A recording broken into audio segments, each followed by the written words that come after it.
Hello, today we're going to be factoring out our quadratics. Please don't forget to take notes as you go and complete the survey that follows this video. So in the past, we've had multiplied our binomials. So for example, we've got the x plus 3 and x plus 2. We multiplied it out using distributive method or box method, and we get the resulting trinomial. Well, now we're going to work our way backwards. I'm going to give you the trinomial, and you're going to be solving for the two binomials that multiplied into that. To do this, we're going to be doing our factor charts. So the first and foremost we always do is factor out the greatest common factor. So between 4, 15, and 54, the greatest common factor is 1, so we're going to go right to our factor chart. On the left-hand side, we get it by multiplying a times c. That's the number with the x squared term and the number without a variable. So a is 4 and b is negative 54, so I'm going to multiply those two together to get negative 216. On the right-hand side, I'm going to add them to get 15, which is the b on the right-hand side there. So those symbols in the chart represent, I'm looking for factors of negative 216, or two things that multiply to give us that negative 216, and we want to make sure those same numbers add up to 15. So for example, at negative 216, I'm going to divide it first by 1, and that's how you want to always start it. First start with the number 1. Well, negative 216 divided by 1 is negative 216. Sorry about that. However, when I add 1 and negative 216, I do not get 15. So now I'm going to move on to the number 2. When I divide negative 216 by 2, I get negative 158. But when I add those together, I don't get 15. And I'm going to continue through the number line. So 3 will not give me the 15. 4, 6, we skip 5 because we would get a decimal for that one. 8, remember 7 gives us a decimal. And I'm getting close, but I'm not quite there at 15. And then 9 and negative 24. So what I'm actually seeing here is if I did 9 plus negative 24, I'm getting negative 15. So I'm really close, but I got the wrong sign. So what I'm going to do with this is I'm going to change both of the signs. The 9 is going to become the negative, and the negative 24 is going to become a positive. So this is what it's going to change into. The 9 and negative 24 is going to change into a negative 9 times 24, positive 24. And the 9 and the negative 24 is going to change into negative 9 and 24. All right. Now that we have our two numbers that satisfy this factor chart, we're going to move on to our next step. So this 15n is going to get split up into the two numbers you just found. So if you look here on the right-hand side, and you see where you got that negative 9n plus 24n, that is what that middle term is going to split into because it can simplify back. So that 15 is going to change now. That's the only thing that's changing into negative 9 plus 24n. Okay, so far so good, hopefully. So now from here, we're going to split this in half. Okay, right down the middle. I'm going to draw a line right after the end. Okay, and I'm going to focus only on my left side as if this side wasn't here at all. And we're going to factor out our greatest common factor. Well, between 4n squared and negative 9n, the greatest common factor is n. So the n is going to come out, and now we're going to write what's left over. Again, ignoring everything that's on this side over here. Well, left over I have is 4n minus 9. The next part is very important. On the right-hand side, we're going to repeat that same exact thing in parentheses. So I know that 4n minus 9 is going to have to be on this side as well, okay? Now, what I need to do is figure out, well, what number is out front here? Well, you can easily figure that out by doing 24 divided by 4.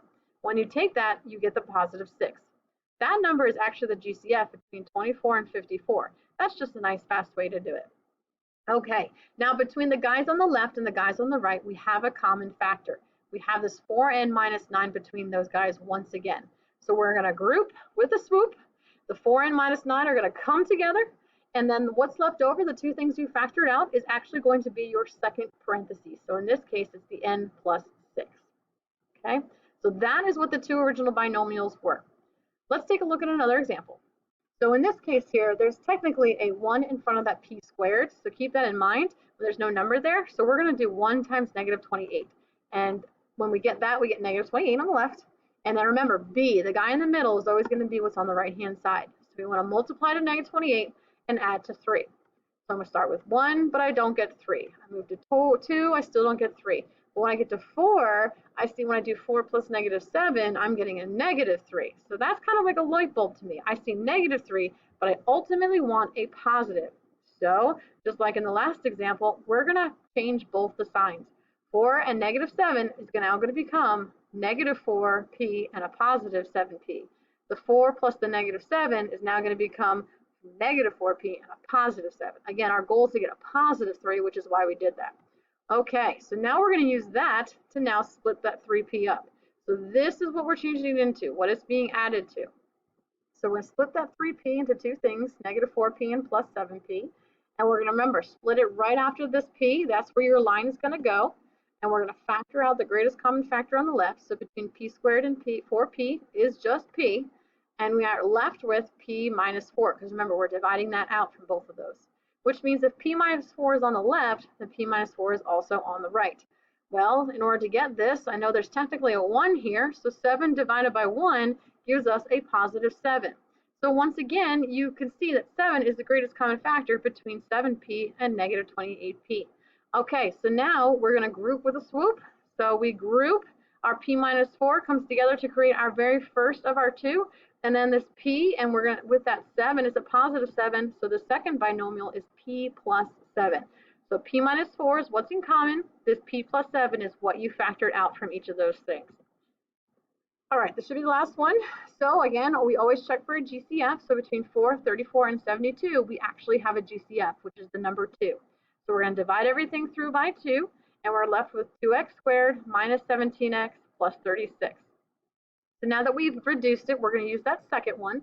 Remember, a times c, or 2 times 36 on the left, and the negative 17 is going to go on the right. So working through our factors of 72 and trying to get which ones add up to the negative 17, I found that 8 and 9 gets us to a positive 17.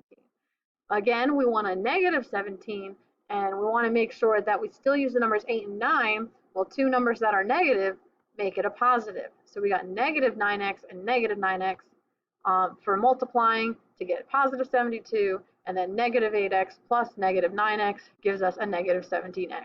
Okay, so we're going to take that and split it up into the negative and the negative 8 and the negative 9. And when we do that now, we're going to split it down. I factor out, I see now I have a 2x in common between 2x squared and negative 8x, and I'm left with x minus 4. Again, I know that there needs to be an x minus 4 on the right-hand side, so I'm going to kind of see, well, if I have negative 9x and I'm dividing it by 1, I'm going to get a negative 9. And it's really important that you're paying attention to these signs. All right, between these two things, they have the x minus 4, so we're going to group those guys, and then the 2x minus 9, the two things we pulled out front, that's going to come together to be our last one. We cannot forget about the 2 we divided out, so after you divide it, at the very end is where it's going to come back in, out in the very front. Okay, I know that was a lot for you to take in, and we're definitely going to look at it some more. Make sure you're always doing the GCF, factor out the numbers, break those numbers up, factor out the GCF from those new ones. Be careful with your signs, and always write your answers. Here are your survey questions. See you tomorrow.